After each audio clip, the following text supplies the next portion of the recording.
This game will be remembered better for the Manchester United fans who defiantly sang that racist chant about Romelu Lukaku despite being asked not to, but from a footballing sense their 1-0 win over Southampton was more notable for the manner of victory.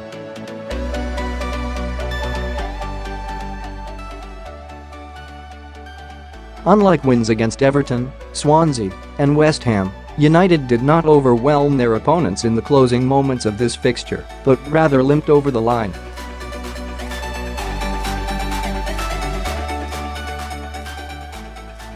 Jose Mourinho was happy afterwards, explaining it was one that United may not have claimed last season, when a succession of frustrating draws saw them finish outside the automatic Champions League qualifying places.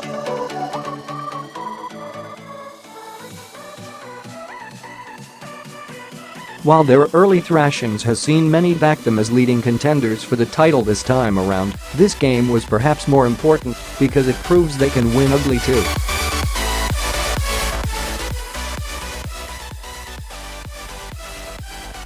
Unlike cross-town rivals United, Manchester City continued their scintillating form this weekend, knocking 5 past sorry Crystal Palace.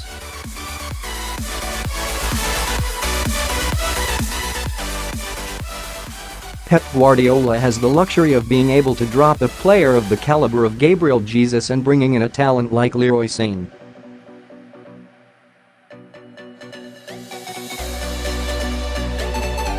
The German winger, starting just his second league game of the season, was sensational, opening the scoring with a sublime, Gascoigne-esque chip and finish before laying one on a plate for Raheem Sterling to double the lead.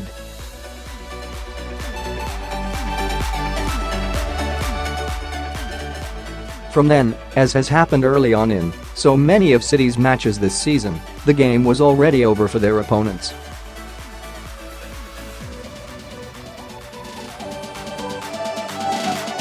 For Guardiola, you sense, keeping his squad of stars happy will be more difficult than the simple matter of winning games.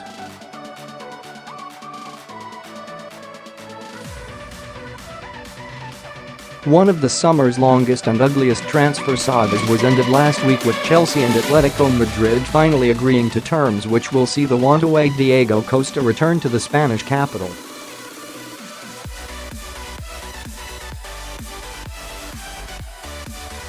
But if there was ever a fear that the Blues would miss a man who fired them to 2 Premier League titles in 3 seasons, then there was another Spaniard on hand to provide plenty of hope for the future.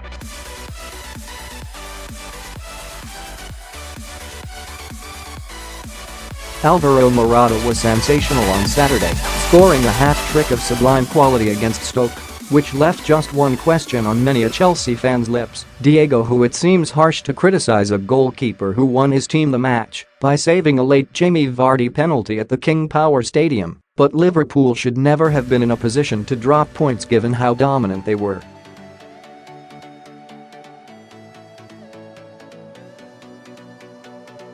The trouble with Mignolet is that he is an eye-catching shot stopper, producing brilliant, diving stops and point-blank reaction saves, often giving the impression he is among the league's best, but it is the rest of his game that lets him down.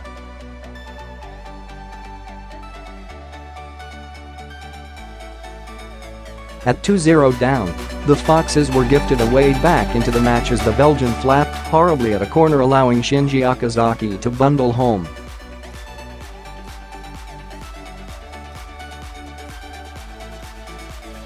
Then, with Leicester coming into the ascendancy, the goalkeeper botched a clearance and clattered into Vardy to hand the home side a penalty.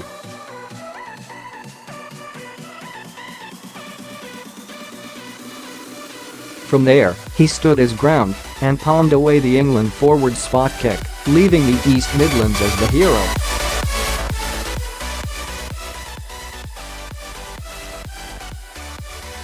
But in truth he was a hero Liverpool should never have needed in the first place. Poor Roy Hodgson.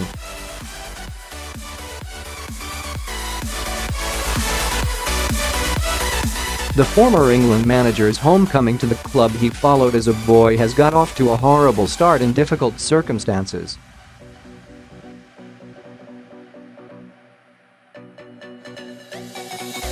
That 5-0 thrashing at the hands of Manchester City on Saturday made Palace the first team in English Football League history to start a season with 6 defeats and no goals.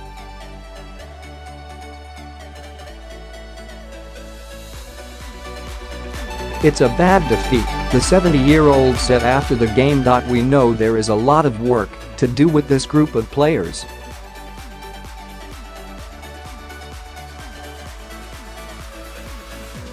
All we can do is keep going and accept that this was always going to be a difficult game."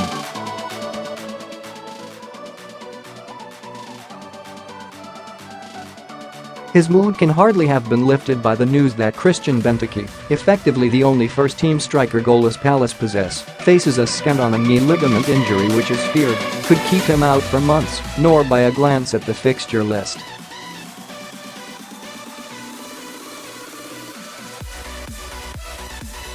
Palace face a trip to Old Trafford next weekend, then host champions Chelsea. Everton boss Ronald Koeman hit back at the ridiculous suggestion his job could be on the line following his side's 2-1 victory over Bournemouth on Saturday.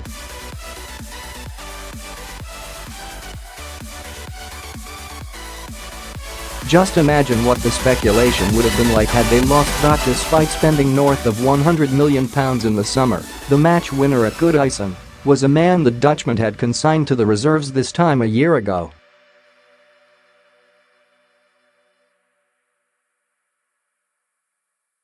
Almer Niasse scored twice late on as the Toffees came from behind to secure a crucial win over Eddie Howe's South Coasters after 3 straight defeats in the league.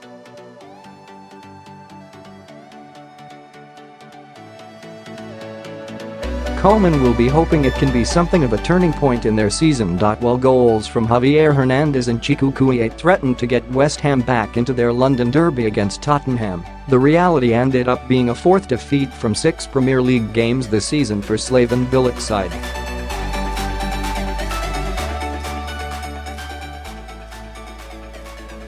There has long been a sense that West Ham are one of the most tactically inept sides in the Premier League, and that was proven once again on Saturday.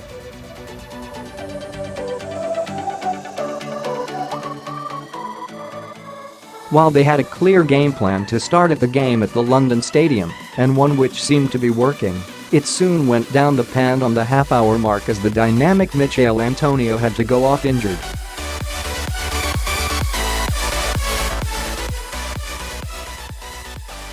On in his place came the more lumbering Andy Carroll, with Bilic opting against a like-for-like replacement in the shape of Andre Ayew Diafra-Sakho.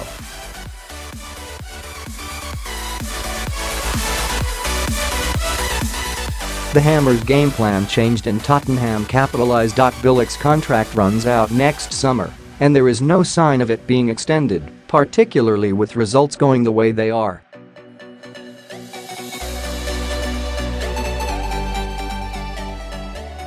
The Croatian is favourite to be the next manager sacked. Surely it is only a matter of time.